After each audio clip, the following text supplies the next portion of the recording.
Welcome back to the Current Electric High School Football State Championship Preview Show presented by Cannon and Dunphy. Kickoff for today's first state championship game between Potosi-Cassville and Edgar is just minutes away. We're now joined by Zach Bellman and Michael Whitlow from the Journal-Sentinel. You can follow them. JS Online is where I read all their stuff. Hey, boys, how you doing? Michael, Zach, how you been? Good, man. Good to see you again, Mike.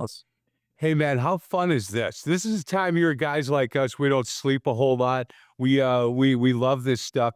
Hey, Zach, I'm going to start with you. Division 4 is coming up today.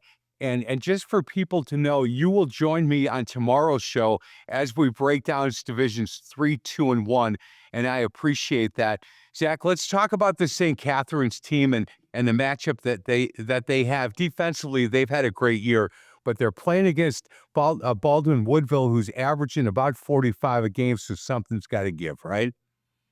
Yeah, as you kind of teed it up there, I mean, kind of the quintessential unstoppable force versus immovable object kind of matchup coming up in the D4 title game, and it should be really interesting. In fact, the coach for Baldwin-Woodville, Dan Kiefer, was he was praising that Racing St. Catherine's defense over the last few weeks, and just kind of saying that those opportunities for long drives that they've had elsewhere in the postseason are really not going to be there by his estimation. And he kind of hinted at maybe some attempts at shot plays at various points in the game to get those big gains that help kind of loosen up a pretty stingy defense for St. Cat's. We talked to him, interviewed him a few minutes ago, and he talked about the atmosphere around the school and the community, these communities. And he said, look, we haven't been to state in 30 years as a program. And this is something different, right? There's not a lot of homework being given out. There's pep rallies and sending the team off and doing all that stuff. And he said, look, this is so exciting for our program and our kids and our families. And we're just really blessed to be here. And he said, I just got to get our kids focused on St. Catherine's. Zach, the other part that we talked about with Dan Miller is Racine football has not been prevalent in a while. And now all of a sudden, Fletcher's doing a great job at Horlick and Anton over at Racine Case. And Dan Miller's always been kind of that constant. They've always made some noise in the playoff time. But in Racine, which has always been a big basketball community, football is really starting to come along.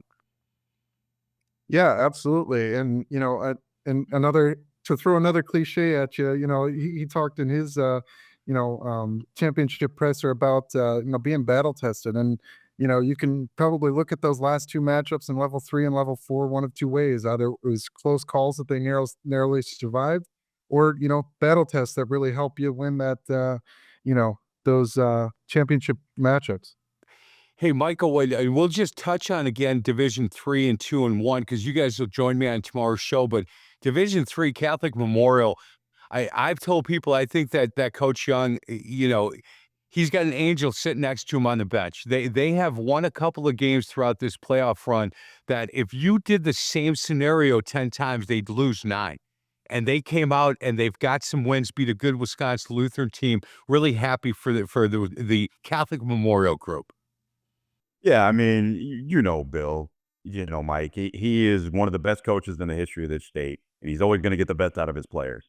And when you look at this playoff run, yeah, they have two, dominant wins over New Berlin Eisenhower, Wisconsin Lutheran last week. But you go back, they easily could have lost that Reedsburg game. They easily could have lost to Mount Horeb, that crazy fumble at the end of the game. MJ Mitchell scores a touchdown with 13 seconds left, an 8-yard touchdown run. That team, like you said, it does seem like they have an angel on their shoulder, but they got quite a matchup on Friday. This Notre Dame team, I saw one drive at the end, their opening drive against Grafton, and they just ran the ball right down the field, and I literally said out loud, uh-oh. Because they are a road grader offense that will hit you on the mouth in every play.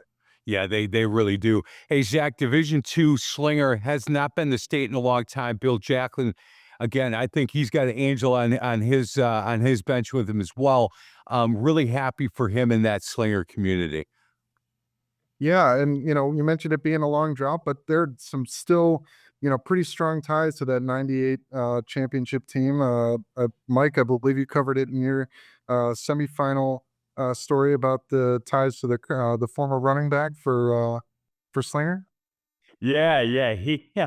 It was an unbelievable performance. It was one of those things where like they instituted a package for this kid, and he hadn't had a carry all year, and Landon all of a sudden becomes like their feature bell cow running back.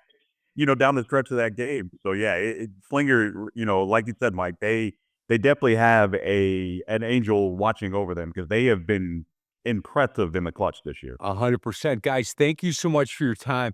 They will join me again. Michael Whitlow, Zach Bellman, JS Online, Journal-Sentinel prep writers will join me tomorrow's show, and we'll break down, do a better job, and break it down Divisions 3, 2, and 1. On the other side of the break, we're going to send it out to Camp Randall for the start of 4 state championship games, leading off with the Division 7 game at 10 o'clock. Be sure to join us tomorrow at 9 a.m. as we look at Divisions 3, 2, and 1.